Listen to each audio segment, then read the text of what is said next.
On Thursday, September 6, 2012, at approximately 10:15 p.m., a petite woman in her mid-50s left the Greyhound bus station and was walking along Pumphouse Road S.W. She was walking towards the community of San Alta and was approached by a man who asked her for a lighter. The man continued to walk with her for a short distance before grabbing her. A violent struggle ensued, and investigators believe the suspect attempted to sexually assault the victim. It is believed the suspect fled when the woman lost consciousness. The victim sustained significant injuries but managed to get to a location where she could call 911. She was then transported to hospital where she is currently being treated for her injuries. After speaking to the victim, it is believed that several people may have witnessed the suspect following the victim prior to the attack. Because the attack had not yet happened, people may not have realized the situation. As the woman was making her way to safety after the attack, witnesses may have seen her walking, but it may have mistakenly believed her disorientation was due to intoxication.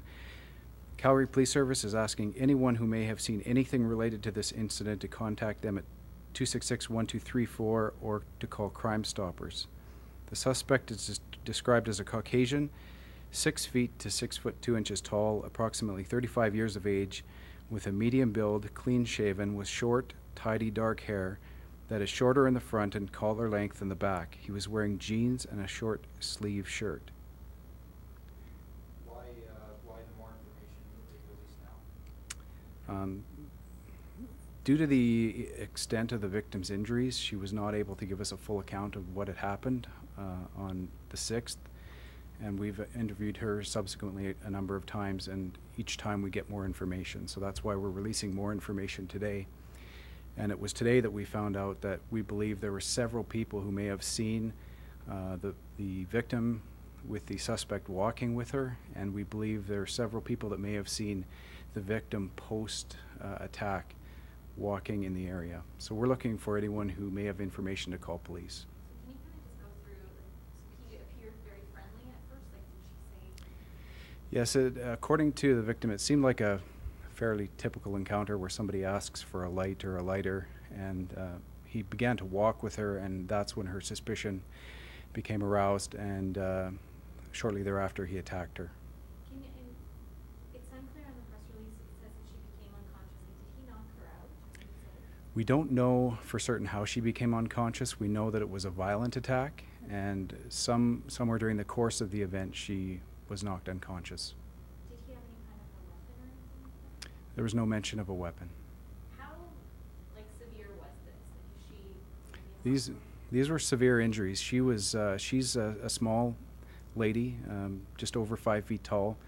The suspect is over 6 feet tall, and these were very significant injuries. She was brutally beaten and has been in hospital since Thursday, so that gives you an indication of the severity of the injuries. Can you say, I don't know, is there something obvious that was he trying to rob her? Like, what separates it from that he was just beating her to rob her, mug her, or sexually assault her? Was she with it enough to realize what he was doing? There were some indications early on that led us to believe that perhaps the motivation was sexual in nature. But we really don't know at this point what other motivation there may have been. Certainly the injuries, the physical injuries she suffered, were significant. Okay, so when you say she may have appeared disoriented, what do you mean by? Well, because we believe she was knocked unconscious when she awoke, she may have been stumbling to catch herself and continued to walk from the location where she was assaulted to a house to be able to call 911. So in that period of time, we believe that she may have appeared intoxicated to somebody who didn't know the circumstances, and it's likely due to the injuries.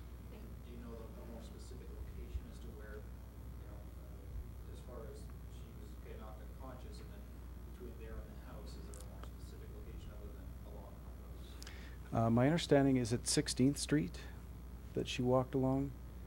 She went further south of the location where the offense happened, along a street, and was able to make it to a house to call 911. So there was a period of a block or two where we believe people may have seen her. She just went to a random person's house?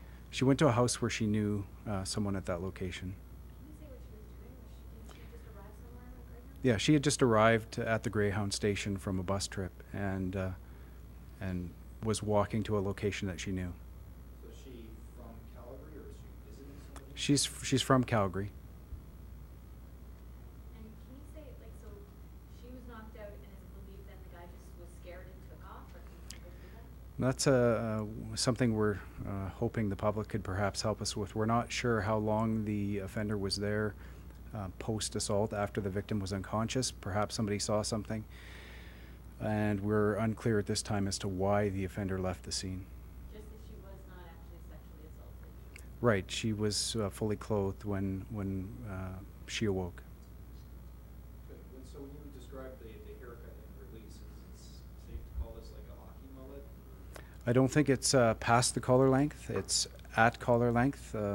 That was what I thought of, and that's the best description we have at this point.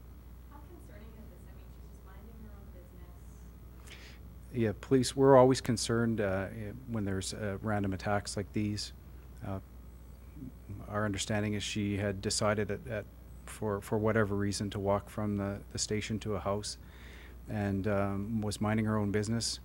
As I said, she's a small-statured woman, and this would have been a clearly one-sided struggle based on the description of the offender. And we are concerned about these things, and that's why we're asking for the public's assistance, that if anyone did see anything, to help us identify this person, that would be helpful. Is there any kind of cameras, like maybe kids following her right from the bus station? We've done a CCTV canvas. We do have some video that we are reviewing.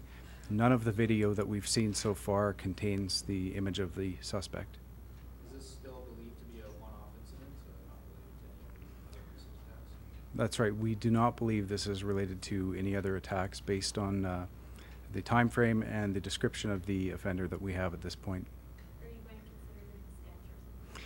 We would consider a sketch. The victim's unable to do that at this point, but we are considering that as an investigative strategy. Was the house that she went to, was that her original destination when she got off the Greyhound station, or did she just decide to go there after she was assaulted? My understanding is that was her original destination, so she was able to make her way there. So how, was she pretty close to her destination? Yes, she was. My understanding, it's a few block, two blocks, something like that.